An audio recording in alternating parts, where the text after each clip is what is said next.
बच्चों कक्षा 11वीं विषय हमारा यहाँ पर है राजनीति विज्ञान। दोस्तों हम यहाँ पर त्रैमासिक परीक्षा का आपका पेपर सॉल्व करने जा रहे हैं। तो आप क्या करेंगे, शुरू से लेकर अंत तक हमारे साथ बने रहेंगे। हम यहाँ पर सबसे पहले आपके सही विकल्पों को सॉल्व करेंगे, उसके बाद हम आपके बाकी का आगे का पेपर देखेंगे। तो पहला क्वेश्चन हमारे यहाँ पर है, सही विकल्प चुनकर लिखिए। पहला क्वेश्चन मैं आपको पढ़कर दिखा देता हूँ। यहाँ पर लिखा हुआ है, संविधान सभा के लिए चुनाव कब संपन्न हुआ? तो दोस्तों इसका आंसर हो जाएगा 1946 में। इसके बाद हम बढ़ते हैं अगले प्रश्न की तरफ। तो सेकंड नंबर का क्वेश्चन हमारे यहाँ पर लिखा हुआ है, डॉक्टर भीमराव, यहाँ पर लिखा है डॉक्टर अंबेडकर किस समिति के अध्यक्ष थे? दोस्तों जो प्रारूप समिति थे उसके अध्यक्ष थे हमारे डॉक्टर भीमराव अंबेडकर जी। इसके बाद अगला प्रश्न हमारे यहाँ पर लिखा हुआ है, राज्य के शासन में केंद्र का प्रतिनिधि किसे कहा गया है? तो दोस्तों जो राज्यपाल है उसे राज्य के शासन में केंद्र का प्रतिनिधि कहा जाता है। इसके बाद यहाँ पर देखते हैं अगला क्वेश्चन। तो प्रश्न क्रमांक हमारे यहाँ पर 4 लिखा हुआ है, भारत के राष्ट्रपति को चुनाव कितने वर्षों में होता है? तो दोस्तों 5 वर्षों के लिए होता है। इसके बाद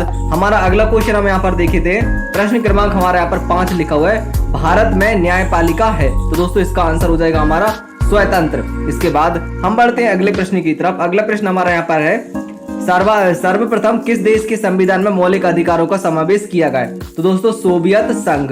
इसके बाद हम बढ़ेंगे अगले प्रश्न की तरफ। तो अगला क्वेश्चन हमारे यहाँ पर लिखा हुआ है, निर्वाचन घोषणा पत्र कौन जारी करता है? तो दोस्तों यहाँ पर राज्यपति जो राजनीतिक दल रहते हुए निर्वाचन जो पत्र रहता है उसे जारी करते हैं, उसमें बताते हैं कि हम चुनाव के बाद में ये सभी कार्य करवाएंगे।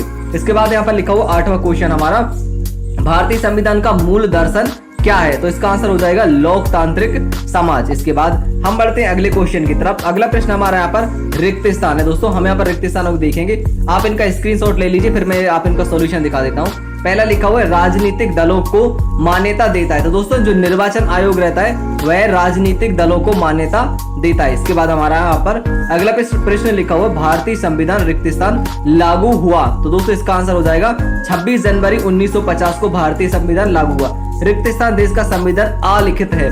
दोस्तों एक ऐसा देश है ब्रिटेन जहां का जो संविधान है वह अलिखित है, यानी कि लिखा हुआ नहीं है। इसके बाद में यहाँ पर डी नंबर का क्वेश्चन लिखा हुआ है, मौलिक कर्तव्यों की संख्या है? तो दोस्तों 10 है मौलिक कर्तव्यों की संख्या, आपको यहाँ पर लिखी हुई भी दिखाई दे रही, ये 10 हो जाएगी। इसके बाद अगले अनुच्छेद में छुआछूत को समाप्त करने की व्यवस्था, तो यहाँ पर लिखा हुआ इसका है अनुच्छेद 17 में है, यानी कि जो छुआछूत है उसकी समाप्त करने की अनुच्छेद 17 में व्यवस्था की गई है। इसके बाद हमारा यहाँ पर लिखा हुआ भारतीय संविधान की संशोधन प्रक्रिया है? तो यहाँ पर एफ का आंसर हो जाएगा सरल एवं कठोर दोनों। इसके बाद दोस्तों यहाँ पर लिखा हुआ रिक्त स्थान अनुच्छेद में संविधान में संशोधन की प्रक्रिया का वर्णन है? तो आप इसका भी आंसर लिख लेंगे 368। लास्ट क्वेश्चन है, किस राज्य विधानसभा की सदस्यों की संख्या कितनी हो सकती है? तो दोस्तों 60 हो सकती है। इसके बाद यहाँ पर आपके एक शब्द में आंसर है, आप इनका स्क्रीनशॉट ले लेंगे, पूरे आपको इकट्ठे दिखाई दे रहे हैं यहाँ से। मैं अब इनके एक एक करके आपको आंसर दिखा देता हूँ। तो इनका हम सॉल्यूशन देखें उससे पहले मैं आपको एक जरूरी जानकारी दे देना चाहूंगा। यदि आप चैनल पर पहली बार आए तो चैनल को सब्सक्राइब जरूर कर लें, क्योंकि पूरे वर्ष फिर चाहे कोई अपडेट हो या फिर आपके आने वाले पेपर, सभी का सॉल्यूशन आपको हमारे चैनल पर सबसे पहले उपलब्ध करा दिया जाएगा, वो भी बहुत ही अच्छी क्वालिटी के साथ, बिल्कुल सटीक। दोस्तों इससे पहले जो प्रीवियस एग्जाम हुए आपके, उनमें हमने जो वीडियो अपलोड की थी उनसे 100% पेपर में आया है, और आपके जो आने वाले एग्जाम है उनमें भी यही आपको देखने को मिलेगा। तो आप क्या करेंगे, चैनल पर पहली बार आए तो चैनल को अभी सब्सक्राइब कर लेंगे, साथ में जो बगल में घंटी का निशान दिखाई दे रहा है उसको ऑल पर सेट कर ले, क्योंकि जैसे ही हम वीडियो अपलोड करें तुरंत आपको उसका नोटिफिकेशन मिल सके और आप तुरंत उन वीडियोस को देख सकें। दोस्तों यहाँ पर हम देखते हैं आपके एक शब्द में उत्तर। तो यहाँ पर पहला क्वेश्चन लिखा हुआ है, भारतीय संविधान के 2 एकात्मक तत्व लिखिए। दोस्तों इनके आंसर हमने बहुत अच्छे से तैयार किए ताकि आपको बिल्कुल स्पष्ट और अच्छे से दिखाई दे सके। तो इसका आंसर हो जाएगा एकहरी नागरिकता पहला, और दूसरा हो जाएगा राज्य सूची पर केंद्र की विधि बनाने की शक्ति का होना।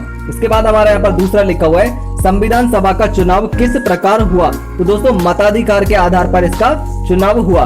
इसके बाद अगला क्वेश्चन हमारे यहाँ पर लिखा हुआ है, उच्चतम न्यायालय के 2 अधिकार बताइए। तो दोस्तों यहाँ पर इनके अधिकार लिखे हुए दिखाई दे रहे हैं आपको दोनों, तो यहाँ से आप लिख लेंगे। लिखा हुआ है, उच्चतम न्यायालय नागरिकों के मूल अधिकारों की रक्षा करता है। तो रक्षा करता है पहला हो जाएगा। दूसरा हो जाएगा आपका यहाँ पर प्रतिषेध एवं अधिकार परीक्षा जैसे न्यायालय रीट जारी कर सकता है।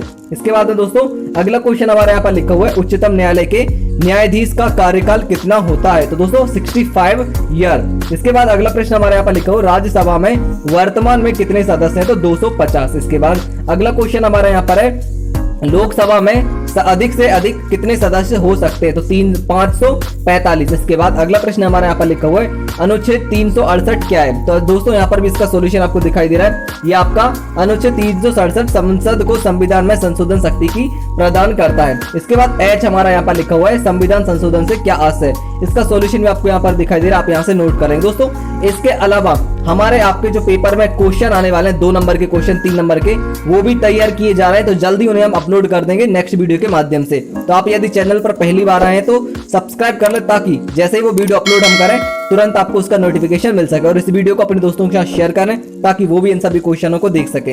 आप सभी का वीडियो देखने के लिए बहुत बहुत धन्यवाद। Thank you.